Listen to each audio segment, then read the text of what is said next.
Hello dears, എല്ലാവർക്കും സുഗമോ ദേവി latest എപ്പിസോഡിന്റെ വിശേഷങ്ങളിലേക്ക് സ്വാഗതം. അപ്പൊ നമ്മുടെ ഇന്നത്തെ എപ്പിസോഡിലുണ്ടല്ലോ, നമ്മുടെ പ്രഭാവതി നമ്മുടെ ത്യാഗരാജനുമായിട്ട് ഏറ്റുമുട്ടുന്ന ഒരു നിമിഷങ്ങൾ തന്നെയായിരുന്നു കഴിഞ്ഞൊരു എൻഡിങ്ങിൽ അല്ലെ. അപ്പൊ ഇന്നത്തെ തുടക്കത്തിൽ അത് തന്നെയാട്ടോ, നമ്മുടെ പ്രഭാവതി ഒട്ടും എന്താ പറയാ പേടി കൂടാതെ കണ്ണില് നമ്മുടെ ത്യാഗരാജന്റെ കണ്ണിൽ തന്നെ ഇങ്ങനെ കലിയടങ്ങാതെ നോക്കിക്കൊണ്ട് നിൽക്കുക. അപ്പൊ നമ്മുടെ ത്യാഗരാജന് വലിക്കണം, ട്രിഗർ വലിക്കണം വലിക്കണം എന്നുണ്ട്, പക്ഷേ എന്നാൽ വലിക്കുന്നില്ല താനും. അപ്പൊ നമ്മുടെ ചന്ദ്രമതി ത്യാഗരാജനെ തടയുവാട്ടോ. ഇവരുടെയൊക്കെ ദുരന്തങ്ങൾ തന്നെയാണ് എനിക്ക് കാണാൻ ആഗ്രഹം, പക്ഷെ അത് എന്റെ മുന്നിൽ വെച്ച് വേണ്ട മോനെ എന്നൊക്കെ പറഞ്ഞിട്ട് നമ്മുടെ ത്യാഗരാജനെ മുടക്കുന്നുണ്ട്. അപ്പൊ തന്നെ നമ്മുടെ പ്രഭാവതി, ഓ നീ അത്രയ്ക്കും ആ ഒരു മനസ്സെങ്കിലും കാണിച്ചല്ലോ, താങ്ക് യു ചന്ദ്രമതി എന്നൊക്കെ പറഞ്ഞിട്ട് ഭയങ്കര ഡയലോഗ് അടിച്ചിട്ട് അവിടെ നിന്നും നമ്മുടെ പ്രഭാവതി പോകുന്നുണ്ട് കേട്ടോ. അപ്പൊ നമ്മുടെ ത്യാഗരാജൻ ഇങ്ങനെ ഭയങ്കര അട്ടഹസിച്ചിരിക്കുന്നൊക്കെ ഉണ്ട്. ത്യാഗരാജൻ എന്തൊക്കെയോ മനസ്സിൽ കണക്കൂട്ടിയിട്ടുണ്ട് അല്ലേ. വേറെ എവിടെ വെച്ചെങ്കിലും എന്തെങ്കിലും നമ്മുടെ പ്രഭാവതി ചെയ്ത് കളയാൻ നമ്മുടെ ത്യാഗരാജൻ മടിക്കില്ല അല്ലെ കൂട്ടുകാരെ. അപ്പുറത്ത് നമ്മുടെ ദേവി നന്ദനും നമ്മുടെ പ്രഭാവതിയെ കുറെ നേരമായിട്ടും കാണാതെ ചെയ്യുമ്പോൾ ഭയങ്കര ടെൻഷൻ അടിച്ചിരിക്കുക. അയ്യോ അമ്മയ്ക്ക് എന്ത് പറ്റി, ഞാൻ പോയി ഒന്ന് അന്വേഷിച്ചാലോ എന്നൊക്കെ നമ്മുടെ നന്ദൻ പറയുന്നുണ്ട്. അങ്ങനെ പറഞ്ഞു നിൽക്കുന്ന സമയത്ത് തന്നെ നമ്മുടെ പ്രഭാവതി അവിടെ എത്തുന്നുണ്ട്. അപ്പൊ പ്രഭാവതി ഇപ്പൊ ആകപ്പാടെ മാറിയിട്ടൊക്കെ ഉണ്ട് കേട്ടോ. പണ്ടിങ്ങനെ കരഞ്ഞും സങ്കടപ്പെട്ട് നിന്ന ഒരു പ്രഭാവതി അറിഞ്ഞില്ല. നമ്മുടെ സുഗമോദേവി തുടങ്ങിയ കാലത്ത് ഒരു പ്രഭാവതി ഉണ്ടല്ലോ, എന്തിനും മടിയില്ലാത്തൊരു പ്രഭാവതി. ആ പ്രഭാവതിയാണ്. അപ്പൊ നമ്മുടെ പ്രഭാവതി ഇങ്ങനെ പറയുന്നുണ്ട് അവരുടെ അടുത്ത്, ഞാൻ പോയി സിദ്ധുവിനെ കണ്ടും ആ ഒരു ബലരാമന്റെ വീട്ടിലും പോയി വന്നപ്പോഴത്തേക്കും എനിക്കെന്തോ എന്തെന്നില്ലാത്ത ധൈര്യം, എന്തിനേയും എനിക്ക് നേരിടാൻ പറ്റും എന്നുള്ള ഒരു ധൈര്യം എന്റെ ഉള്ളിൽ വന്നു എന്ന് അവരോട് പറയുന്നുണ്ട് കേട്ടോ.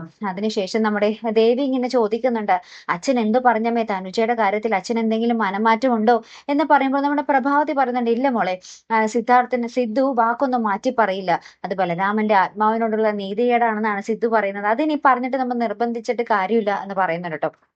അപ്പുറത്ത് നമ്മുടെ ഗിരീഷിന്റെ അമ്മ, ഗിരീഷിന്റെ എന്താ പറയാ വകയിലുള്ള കസിനെ ആരോ വിളിക്കുമ്പോൾ നമ്മുടെ ഗിരീഷിന്റെ അമ്മ അവരോട് ഇങ്ങനെ പറയുന്നുണ്ട്, നന്ദനെ പിടിച്ചുകൊണ്ട് പോയി, നന്ദനെ അവിടെ നിന്നിട്ട് ഗുണ്ടകൾ കുറെ ആക്രമിച്ചു, ശേഷം നമ്മുടെ മുരളിയും നമ്മുടെ ഗിരിയും കൂടിയാണ് ജീവൻ പണയം വെച്ച നമ്മുടെ നന്ദനെ രക്ഷപ്പെടുത്തി എന്നൊക്കെ ഫോണിൽ ആരോടൊക്കെ പറയുകയാണ്.